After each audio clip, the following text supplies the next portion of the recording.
This is a video that I've created in order to help students and lifelong learners study a great classic work of Stoic philosophy, Epictetus's Enchiridion or Handbook. It may be the very first time that you're encountering this work, or perhaps you've read it through several times and you've read other works of Stoic philosophy. In any case, I'm going to give you some pointers and some advice and give you some information that might be useful for you as you go about reading this text of philosophy and trying to get as much out of it as you can. I'm Gregory Sadler, and I've been teaching this text as well as reading it for more than half of my life. It's one that my entire teaching career I've led students through, so I think that this might turn out to be useful even for people who've read it a number of times. What I'm going to do in this video first is walk you through a few things about the who, when, and what. Then we'll talk about the genre or the structure or the format of the work. There's a number of important key ideas that I want to tell you a little bit about because I think it can be useful as you're making your way through to know what some of the terms mean, because they may not be exactly the same thing as what you're used to in a more technical setting of philosophy. And then I'll give you some general advice on reading the text. Some of it is relevant to reading any philosophical text. Some of it is particularly oriented towards this very important, short, and very rich work of ancient Stoic philosophy. It's useful, I think, to begin with a few basics about this guy Epictetus, and so you can place the text in its historical context and have some idea about where this is coming from, particularly if this is your first time reading him or perhaps even reading philosophy at all. So Epictetus was a teacher in the ancient period. He's born around 55 AD and he dies around 135 AD, so roughly 80 years old. He is born a slave in Hierapolis, a city that was in a place called Phrygia, and then he is relocated to Rome along with his owner. While he's at Rome, he manages to study Stoic philosophy with a very famous teacher, Musonius Rufus. We have a few of Musonius Rufus's writings. Unfortunately, we don't have all that much. As a side note, we've actually lost quite a lot of the writings of antiquity. And he eventually is freed. After his freedom, he becomes a teacher himself and makes his living by teaching Stoic philosophy and by all measures living a real Stoic life as a committed example of his philosophy. Eventually the philosophers are kicked out of Rome by the decree of one of the emperors, so he relocates back to the eastern part of the empire, settling in a town called Nicopolis, where he is going to, again, establish a school and make his living by teaching. He becomes a pretty famous citizen. An emperor and many other people actually visit him because he was viewed as quite a interesting and brilliant and a great example of the Stoic doctrine kind of person. So what we've got here in this work is a text of Stoic philosophy. So it can be useful to know a little bit about the Stoic school. They are one of the great schools of ancient philosophy in the West. Originally cited in Athens, begun by this guy Zeno, who isn't from Athens originally, but is shipwrecked there. There's a whole story that I'm not going to go into now, which you can find if you want to, and I'll put a link to this in the video, in Diogenes Laertius's Lives of the Philosophers. And Epictetus is somebody who is engaging with Stoic philosophy several centuries after it's had its beginnings and has permeated the culture of the ancient Greek world, the ancient Roman world. In the eastern part of the empire, they're speaking Greek, which is what we find the Enchiridion written in. In the western part, they're speaking Latin. And in both sides, Stoicism, by the time that Epictetus comes on the scene, had been around for quite a while and had become part of, not necessarily the lower culture, but at least the more educated culture of the empire. Stoics had three main divisions to their philosophy. They had physics, although that encompasses more than what we call physics today. They had logic, which also encompasses more as well. It includes what we would nowadays call epistemology, just as the physics. It included what we might now call philosophy of religion or theology. And then there was the ethics or moral philosophy, and that's primarily what Epictetus was concerned with. The Stoics themselves laid a great stress on philosophy as a lived approach to things. They were deriving this from Socrates, who they looked to as a great ideal, an exemplar of what Stoic philosophy was supposed to be about. And so what we see here in this text is something that's very representative of Stoicism. It's actually associated with the period that we call late Stoicism, as opposed to the early Stoa or the middle Stoa. Epictetus is one of the late Stoa figures, but he's pretty conservative, by comparison to some of the other figures that we encounter. He's read his ancient Stoics. He is teaching it. He does make a few, reinterpretations, you could say, but those are really not going to be coming up much in the Enchiridion. So those are some of the basics that I think are helpful to keep in mind as you're approaching this text.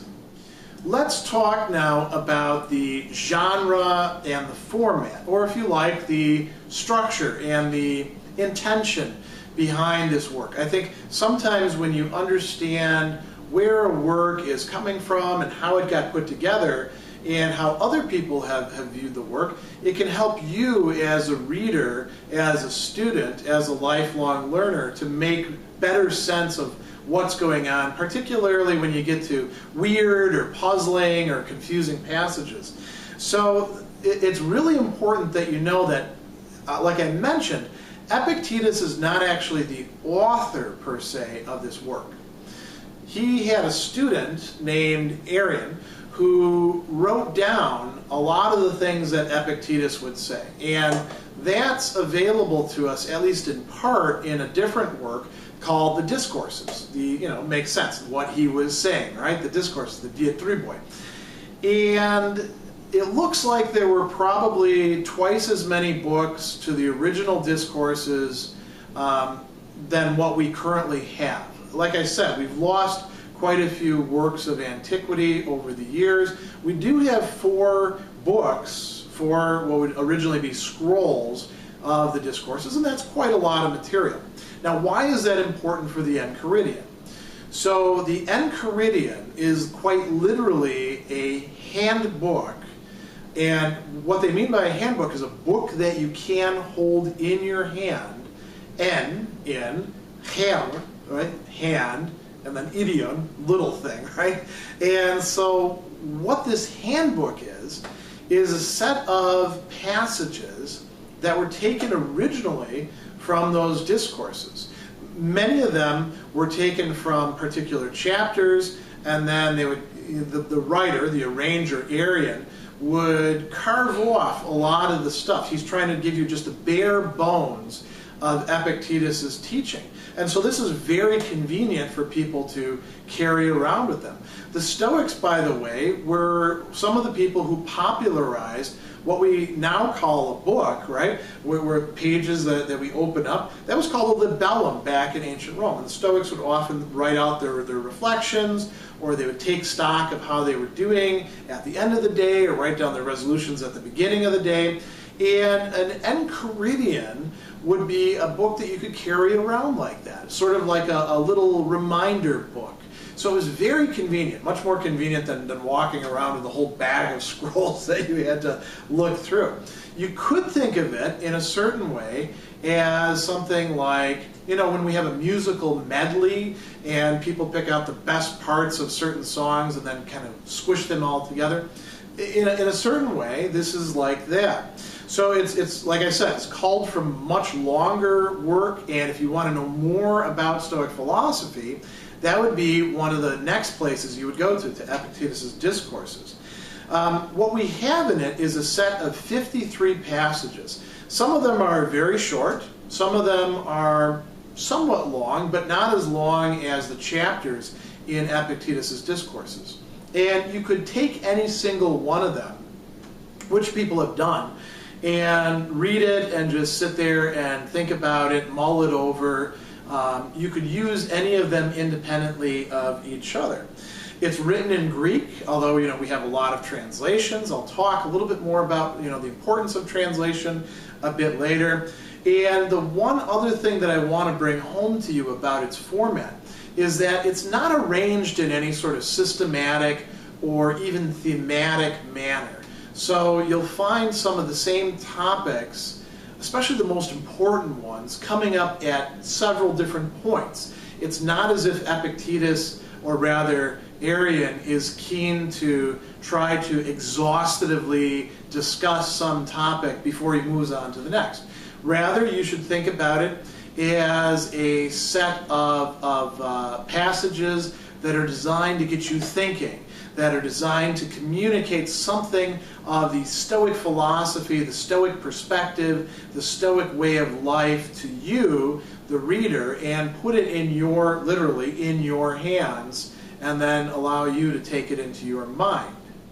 This is a dense little work. There's really no extra stuff in there, nothing that you could trim away.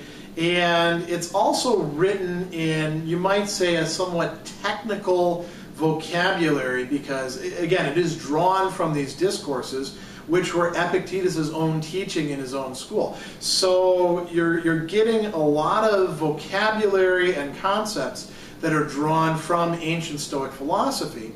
And when we translate them, we have to use terms that we understand in English, right? But sometimes the terms don't mean exactly the same thing. So I think it's useful if I give you a little bit of discussion about, say, 8 or 9 key ideas, concepts, terms. So one of the ones that is probably the most important that you see coming up over and over again is what is in our power and what is not in our power. The Greek for that is actually literally that which is on us, right? And so when we say, well, that's on you, that's sort of along the same lines. And the Stoics will distinguish between what is in our control and what is not in our control and play a lot with that distinction. So you want to pay attention to that. You'll see him define it early on in the work, but keep your eyes open later in the work. They'll also talk about another term that means something different for us. Now, it's translated sometimes as external impressions and sometimes as appearances. The Greek term is phantasiai, the word that we get fantasy from. It can also mean imaginations, although Epictetus doesn't use it quite so much in that sense. And why does he talk so much about appearances? Well, appearances are what confront us, what appear to us. And Stoicism says that we're not purely passive, unless we choose to be, creatures that just respond to the stimulus given from outside, from appearances. We have some measure of control over how we relate to them, and whether we take them as just being appearances or whether we automatically assume them to be realities. So keep that in mind as we're going through. That brings us to another very important concept, which is that of externals. The Stoics will talk about things that are outside of us. And they don't just mean outside our bodies, because even the body itself is in a certain way external. External to what, you might say? Well, to the mind or the soul or the psyche. You might translate that as personality if you want to. Now, the key thing to keep in mind with respect to externals is that according to the Stoics, what's good or what's bad has to do with what's inside of us, and the only way in which externals really matter in terms of good and bad is what we do with them. They're not good or bad in themselves. As a matter of fact, they're what we call indifference. They do have a doctrine of preferred and rejected indifference. That gets very complicated, and we don't need to go into that right now. What you want to keep in mind when you're reading this work is that Epictetus is stressing to us that things like our bodies, our clothing, the position that we hold, whether we're famous or not, how much money or not we've got in the bank, those are all things that are, strictly speaking, from a moral perspective, external and indifferent. What is in our control then? What are we more concerned with? Where does our good and bad lie? Well, Epictetus talks about something that we translate as the faculty of choice, or sometimes people call it will, or moral purpose is another thing you're going to see translators say. And that is those are all ways of rendering the Greek term prohairesis. Prohairesis literally means taking one thing instead of another. So preference is another way we could translate that. That is up to us. The kind of things that we characteristically choose or reject, that's up to us. That is in our power. And that is good or bad for us. That makes us good or bad people, according to the Stoics. So it takes a little bit of a paradigm shift to think of clothing as not being something automatically good, but what's within us as being either good or bad. Every moral philosophy has something that it's aiming at, and the Stoics have an ideal that is, the Greek term for it is apatheia, which means something like not being bothered, being content, being tranquil. Tranquility is another translation. They also talk in terms of happiness, eudaimonia, and they also talk in terms of freedom, eleutheria. And these are all very closely connected for the Stoics, so you want to keep that in mind. That's what Epictetus thinks is most valuable. Not having a ton of money, not having a great car, not having a fulfilling career even, but freedom, tranquility, and sort of contentment or happiness. He also talks about the ways in which our feelings and desires and our thoughts and our judgments are connected up with each other.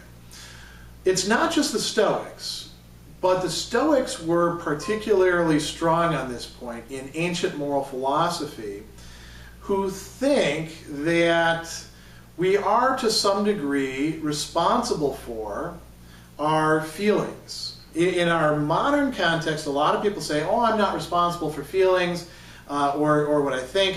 Those are just, the way it is. The Stoics say, no, you actually have a choice about how you feel. And what you think determines how you feel. And what you feel reflects how you think. So that's an assumption that you want to keep in mind. If you're coming to the work with the assumption that, oh, I'm just, the pawn of my desires, I can't do anything about them, you're approaching it from a very different perspective than Epictetus is writing from, and it may make that more difficult for you to understand what he's saying. Another thing that goes along with this is that to live a philosophical life, particularly a Stoic life, means making a real choice. It involves a commitment. And like any sort of commitment, in order to attain the good, you've got to make some sacrifices. So you're going to see him talking quite a lot about, look, if you want to take Stoicism seriously, you can't do this. You need to do this, even though this is tough for you. And so keep an eye out for that. And the last thing that I'll talk about, that he touches on in this, and he talks a lot about this in the discourses, is the notion that Stoicism is not just about withdrawing from the world, withdrawing from externals. It's also in large part about fulfilling our duties, fulfilling what we ought to be doing, not just for ourselves, but also in relation to the rest of the world.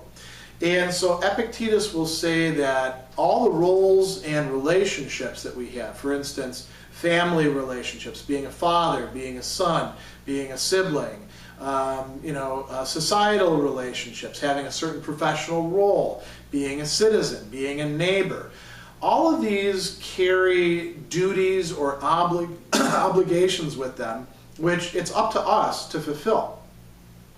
And so to live the Stoic life fully, to have your proeresis, your faculty of choice, in accordance with nature, doesn't just mean withdrawing from everything, but rather also means to commit yourself to the relationships that you have. Doesn't mean to go beyond them, go around looking for extra stuff to do, but it does entail fulfilling them, and there's some really great reasons why that's the case.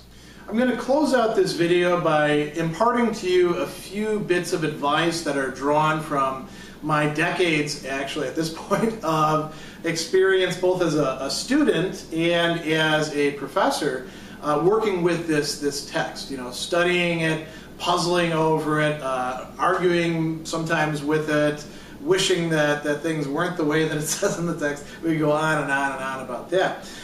So some of this is rather generic advice that could pertain to any philosophical text that you're going to encounter. Some of it is very specific to Epictetus, and some might be somewhere in between. I hope that you find it useful.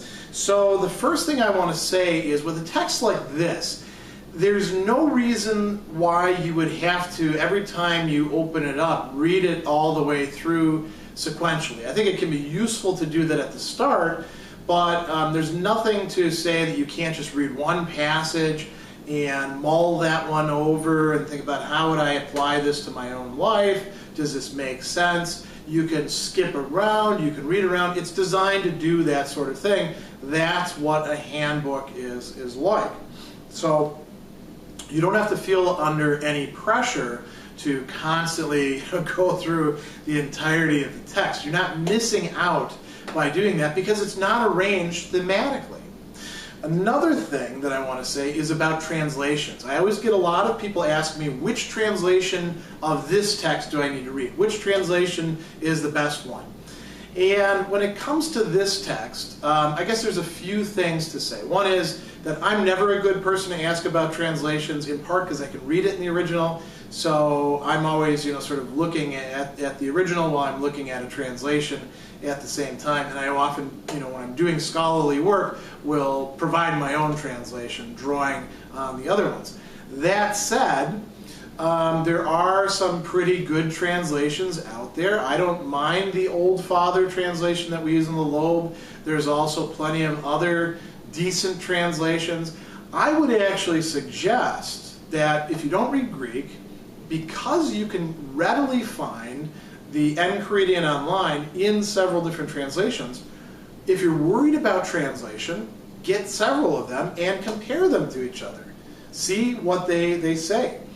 And so you can kind of triangulate.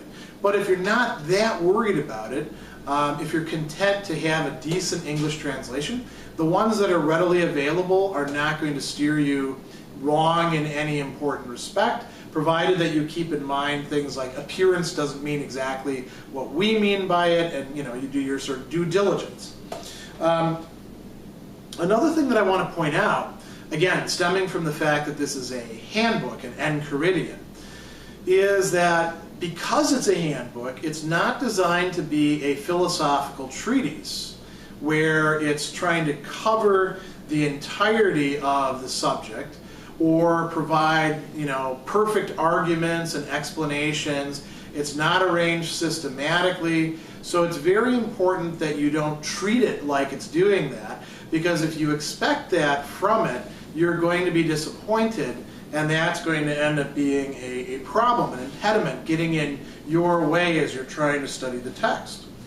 Another thing that's important to bring up is that this text is also sort of presuming and presenting key ideas from Stoic philosophy. It's not going to explain all of them, so it could be useful for you, if you're confused about some of the things that are being said, to look at, say, an encyclopedia article or another short summary about Stoicism as a whole, as a philosophical movement, because that'll give you some ideas. And I'll actually put a link to one of the encyclopedia articles that I wrote several years back about Stoicism. There's plenty of other good ones out there, but I'll put that in the video description if you're interested in that. There's a few other things I want to point out. So this text is about philosophy, not just in an abstract sense of logic shopping. It's really about philosophy as something that is practiced, that is lived, that informs a person's entire existence, that orients their fundamental choices. So keep that in mind as you're studying it. The last thing that I'm going to say about that is that, and this is something that goes for studying any philosophical text, and actually it goes beyond philosophy as well. I tell students this at the beginning of every semester. There's a fundamental difference between understanding, agreeing with, and appreciating. You can do any one of these without necessarily doing the others. Maybe not entirely well, but you do have to distinguish between them. And it's very important when you're grappling with something like a dogmatic text like what we're studying here, precisely because you may find yourself reading Epictetus and saying, this guy is completely nuts about this. I can't believe he's saying that. Do you understand it? That's the key thing. First, worry about whether you understand what he's saying. Only after you truly have figured out what he's saying, then worry about whether you agree with him or not. Because if you do it the other way around, worry about agreement and not understanding, you may in fact prevent yourself from understanding, and you won't even know what you're disagreeing with. Appreciation is another thing. You can say that a text is brilliant, but also say, I don't really like the style. Or, you know, he's got a way of talking about things that's kind of off-putting, right? It's perfectly fine in philosophy to say, well, I don't like the way somebody says something, but I do agree with them. Or, well, at least I understand what they're saying. So keep that in mind. I think you'll find that quite liberating as you're going through it. It's perfectly fine to disagree with the figure. What you want to focus on at first is understanding. So I hope that you find all of these bits of information and advice useful for you as you make your foray into Epictetus' Enchiridion. It's a really wonderful text. I'm still reading it and rereading it after, you know, what now, at least 25 years of doing so, starting as a student. So, you know, if somebody like me can get that much out of it, I'm sure somebody like you can as well. If you enjoyed this video, I'll have others along these lines coming out, covering other texts, so keep an eye out for them. I'm Greg Sadler, and I hope that this has proven useful for you.